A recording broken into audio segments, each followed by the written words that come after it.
Hello and welcome to my channel, and welcome to Germany. We're out on another little hike. I think this time it's probably a 7 or 8 kilometre, not 8 hour, 8 kilometre hike. We are near Leverkusen, which is near the city of Cologne, and it's I don't even know what the date is. It's somewhere in the middle of July. It's a little bit cooler today. It's been up in the 30s for the last week. Today it's mid-20s, a bit cloudy, but still quite nice and warm. We're expecting maybe a little bit of rain later, so we've got our coats packed in the rucksack behind, along with our nice vegan noodle salad when we'll stop for lunch later. So today I thought I'd talk to you a little bit about what's been going on in our week, bring you up to speed with the latest, and probably talk a little bit about goodbyes, because we are preparing to leave Germany, and it is something that's been on our mind a little bit. And maybe I'll start by just showing you a video clip of some of our activities in our storage unit yesterday, so you can see how we've been going through all of our things and struggling to decide what to keep, what not to keep, what to sell, what to throw away. It's led to a lot of discussions, a lot of debates, many micro decisions. Quite exhausting, actually. We're making the move without the help of any removals companies. So we're going to fit everything into our car. Maybe do 2 or 3 trips back to England, and that means we really can't afford to keep much stuff. The apartment that we're going to rent in England has already come with furniture, so we've got to get rid of all of our furniture. That's a conscious decision we've made. We don't want to make too big a commitment to anything. We don't want to be tied down, because whilst we're very excited about going back to England, we have decided to give it a try for 6 to 12 months, and then we might give Portugal a try. Anyway, so first of all I'll show you a video clip of our day yesterday at the storage unit.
Never thought I'd see the day when our storage unit was empty, apart from the car seats that we'll put back in later.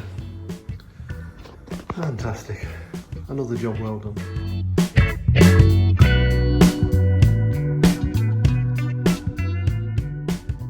So as you might have seen as you were looking at that video clip, we really agonised over all the individual possessions, what we're going to get rid of, what we're going to keep. And we had to go through some real emotional moments during that process. We came across a scrapbook made by Karina's friends when we left Buckinghamshire. It was from a school at Aylesbury, and all her friends had put photos into the book and wrote messages to her saying how much they were going to miss her. And similarly with Sophie at her school in Longwick, there was lots of nice memorabilia, and it reminded me of how difficult it was when we moved away. the children talked us into having a party to say goodbye. It was only for their friends, not for our friends. So we hired a village hall at Longwick and threw a big party. And it was it was a wonderful evening. We had a DJ and some of the parents came as well, and said goodbye. It was, yeah, and it was a very emotional evening. It's the sort of thing I'm not comfortable with doing. I never like goodbyes. I'm an introvert. I like to just quietly slip away without being noticed. But because the kids pushed us into it, I realised how special that was. I really enjoyed it. But also it made me realise that I'd probably let some of our own friends down by not doing something similar for us adults. And I felt a bit guilty about that. But yeah, that's just how I am. Sorry about that. We just stopped to look at this hydrangea. Isn't it beautiful, all the colours in that? If it is a hydrangea. Hopefully it is. Yeah, so I was talking about goodbyes, and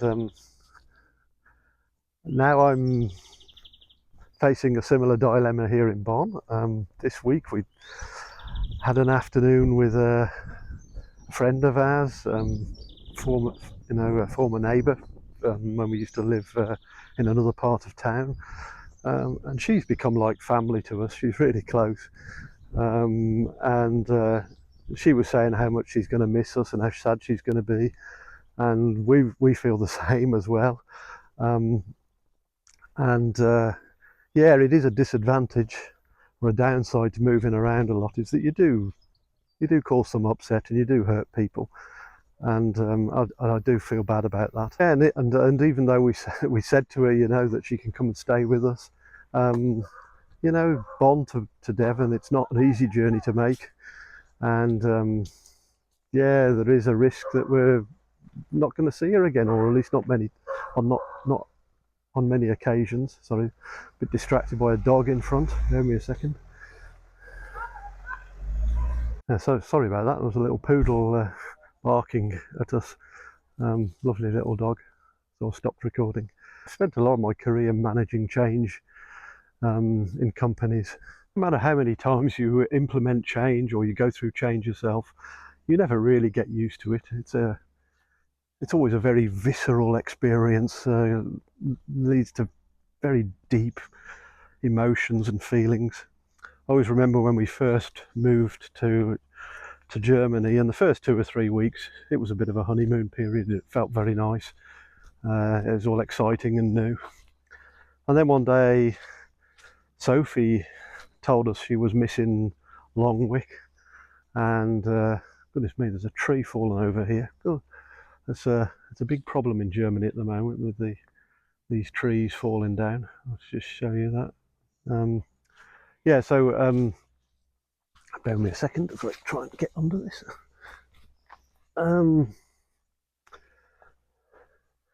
Yeah, so after we've been in Bonn for about 3 weeks, oh my gosh, I've lost my wife. I hope oh, it's all right, I've got her.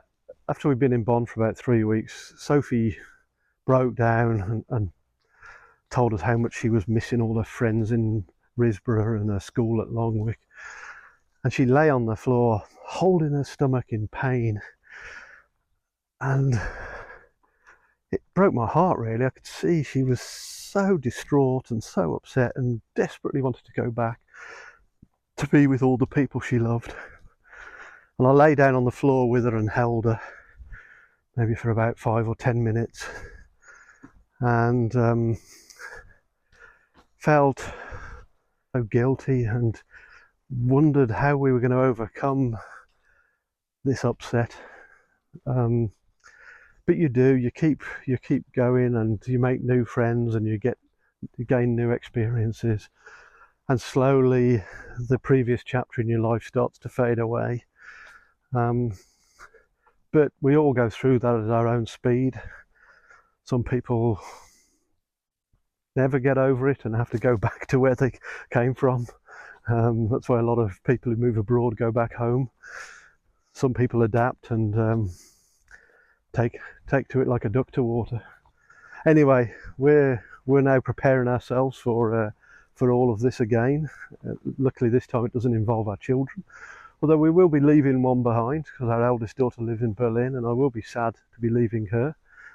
I mean, Berlin's quite away from here, but you know, we are able to go over and see her some weekends. When she was ill one night recently, her friend contacted me in the middle of the night, and I got up and drove there so that I could be with her. So you know, even though it's probably about 500 kilometers from Bonn, we are at least in the same country and we can be there for each other. So I will be a little bit sad to be leaving her as well as our other friends. And then my work colleagues are talking to me, asking me if I want to have a party or an event when I leave, and my temptation and my tendency is to say no, and it's all right, I'm just hesitating at the moment whilst people in front. Yeah, I'm tempted to say no and just slope off quietly, but I also know I will miss them, and I realise now that other people also need a chance to say goodbye. It's not about me or about the person that's leaving. It's about the people you leave behind. You owe it to those you're close to say goodbye properly, I think. So I will go, and certainly we'll go and see our friends, and I'm going to make myself available to say goodbye to colleagues as well. Yeah, so if you've got any tips on how to handle all of this when you're moving away from your town or your country, yeah, put them in the comments below. I'd be grateful for any advice, because even though I've done this many times before, I still haven't mastered it. Okay, anyway, I'm going to carry on now. I'll stop the talking. I've talked too much, I think, and carry on with this walk, and I'll share some of it with you.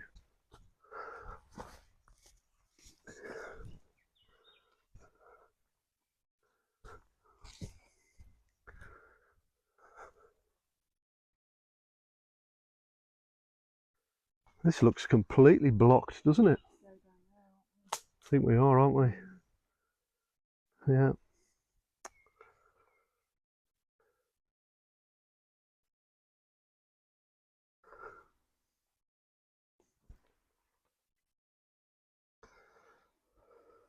Now, I've paused the video because we're facing a big challenge with fallen trees here. They're just everywhere. Oh, gosh. I don't know whether you can see them all, but they're just everywhere. That is ridiculous. How on earth do we get through there? You have to get down on your hands and knees to get through that. Okay, that's a bit of a problem. There's no other path, is there, down the side, or there wasn't one back there, was there? There's several here, aren't there? Alright, once you get past this bit, by the looks of it. Yeah. I think we have to climb over there, I think. Okay, I'll put the camera down then. Okay, we've had to make quite a major adjustment to our route through here. My wife had a minor operation a week ago or so, and can't really bend and stretch too much because she's got stitches, and so the obstacle course that those trees provided us was just a bit too advanced. So we're going to go back and see if we can find another route through all of this, and I'll be back with you in a minute.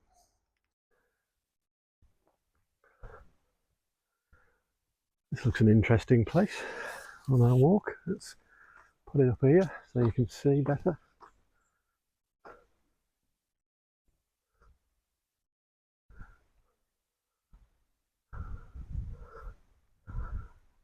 Oh, beautiful little garden.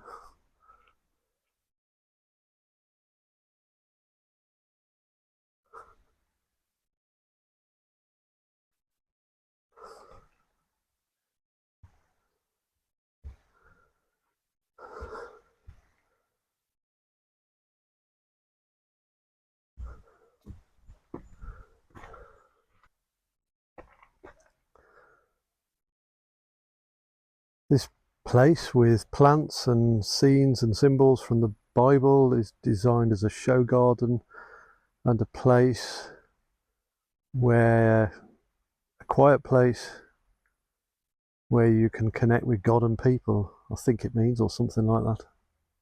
Not completely sure.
So now I'm feeling much more peaceful and calm after the stress of losing our way in the woods.